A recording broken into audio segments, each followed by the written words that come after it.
tells me I have some new thoughts to be added to my consciousness. They will overcome despondency and vacillation over decisions like, what's the best way forward?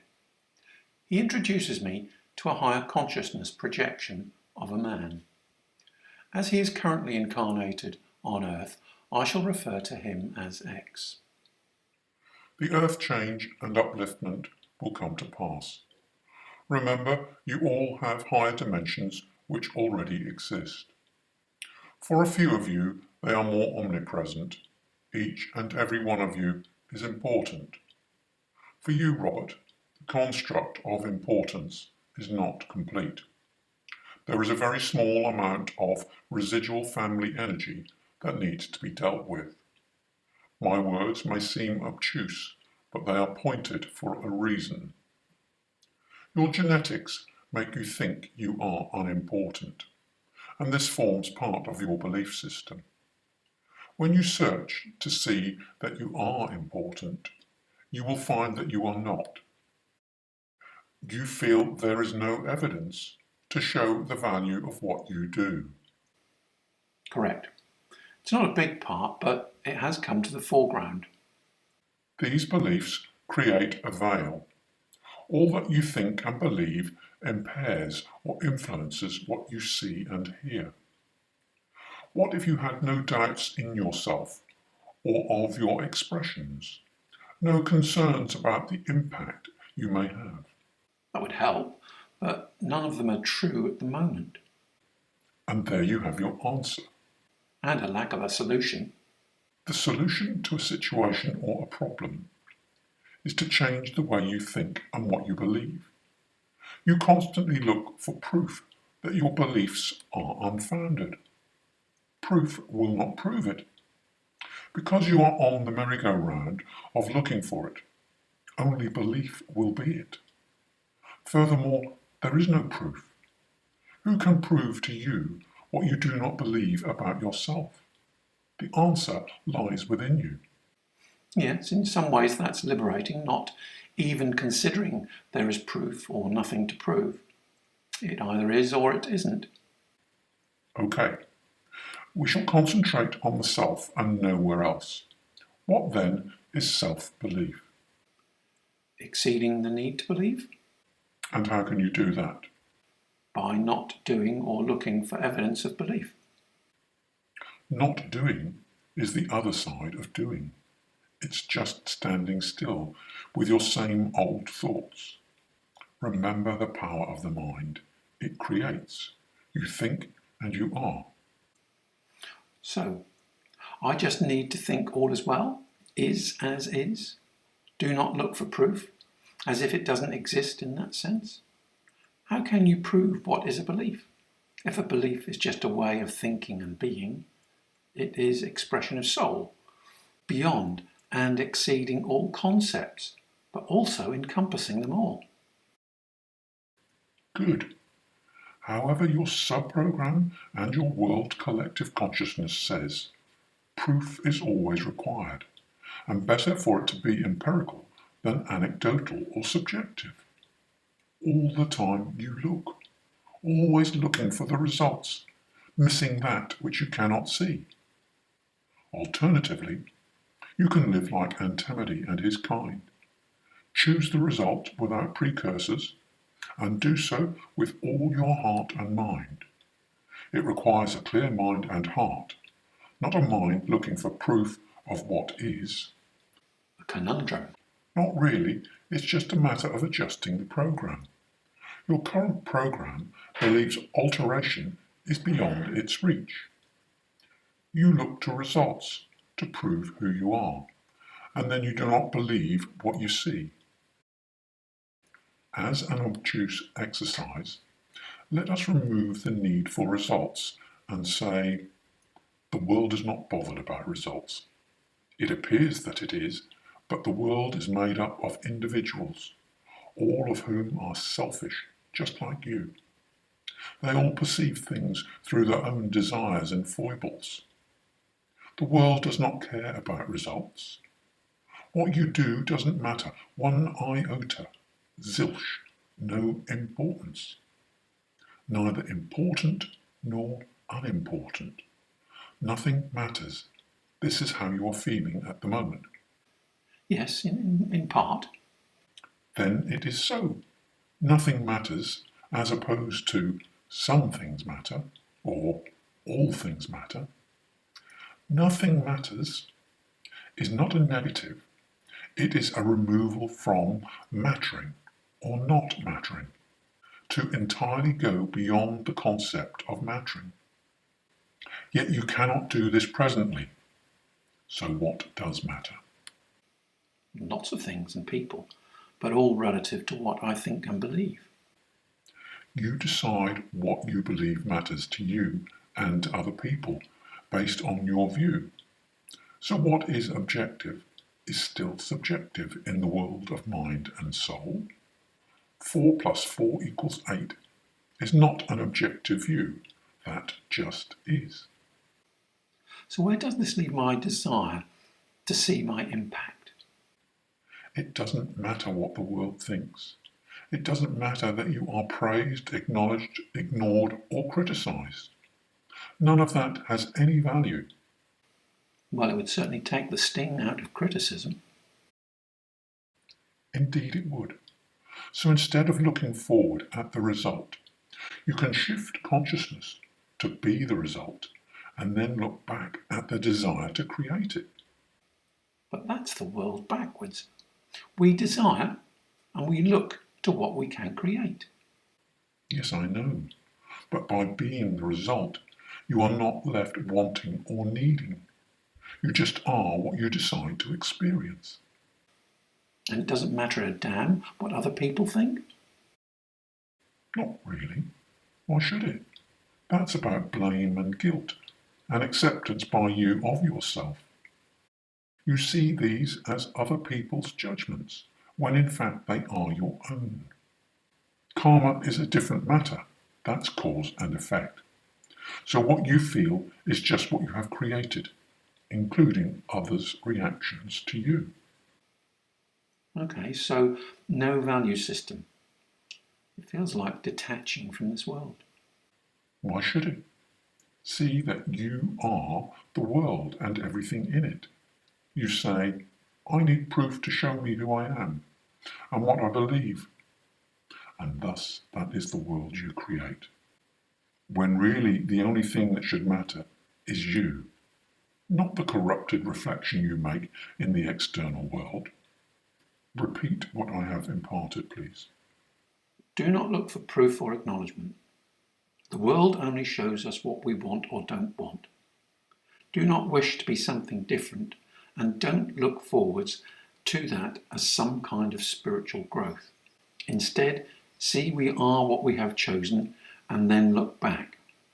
We can choose again and again, looking back. Nothing really matters unless we choose it. There should be no judgment in our choices, just cause and effect. Good. But there is more. Carry on. I can see the thread in your mind. The mind is all-powerful, alongside the heart, and vice versa. We don't realise that we are constructing or deconstructing. Sometimes it feels like we can't break free of this program.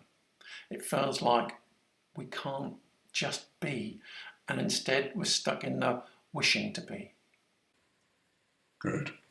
So let us break free then. Assume you are forward or in a place not of wanting to be. If you look back, you can see your old thoughts walking towards you. That part of me says, oh, I see you are here already without me, what it's like. And I can only reply, I'm not sure. I'm just putting my focus into the just is. My evaluation is still limited by my current knowledge. Let's go forward again and look backwards. At this point, I can see my two previous thought images walking towards me, with a third who says, wow, this is interesting. As we look back, we can see more of us. This is so different to looking forwards. As my thoughts join, I don't so much move forward as choose again and again. choosing to be free of past and future. I choose not to have proof of who I am. No validation, no concern of others, not even myself. Not having trust or needing it. X asks me to close my eyes and lay back in the chair. It only takes a second, then I'm sitting bolt upright saying, to love is not to give a damn. Love is the energy of the program. It's about how we use it. It's only a reflection of us and doesn't matter. Nothing matters at all. So of course there's no point searching for what matters in the world. What matters to me is me. The world is a reflection of that. So can it be that nothing really matters? Lay down again. Parts of the jigsaw are falling into place. After a while, thoughts come tumbling out. This world is a trap. It reflects everything to us, and we think it matters. The whole program is a prison, a good and a bad one at the same time, but it's just a bloody program, and I'm stuck in it.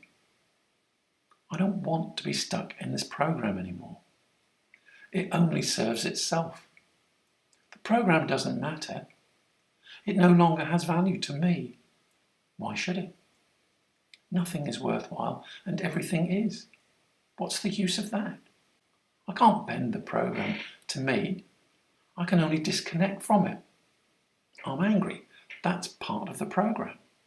Frustration, the desire to bend the program or make it fit when it is just what it is. I just need another program. So I'm letting go of the anger because it holds me to the program. It is the program, the anger.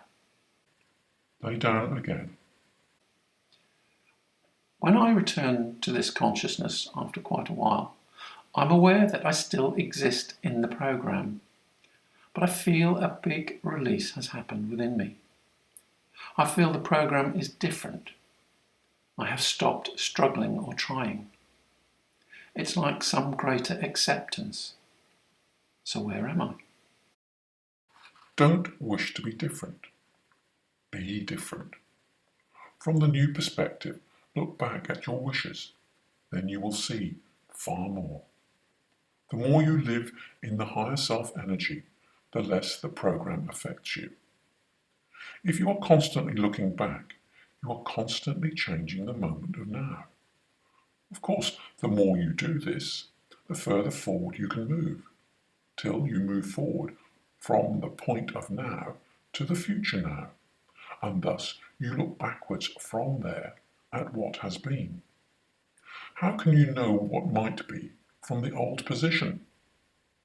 That backward viewpoint cannot know what will be, because at its position it has not yet happened.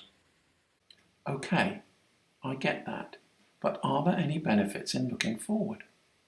As you know, that's about potential and possibility. The problem is, when you look forward through your current database and program, the only options are those you see bounded by that, very limited ones. So, when are they not bounded? Within your existing higher dimensional fifth and sixth, much closer to higher self. Now I can live to this different way, but I suspect it's not going to be easy. If that's what you believe, then that's what you will experience. So the belief it won't be easy, that's duality again, easy or not easy. Instead, just be.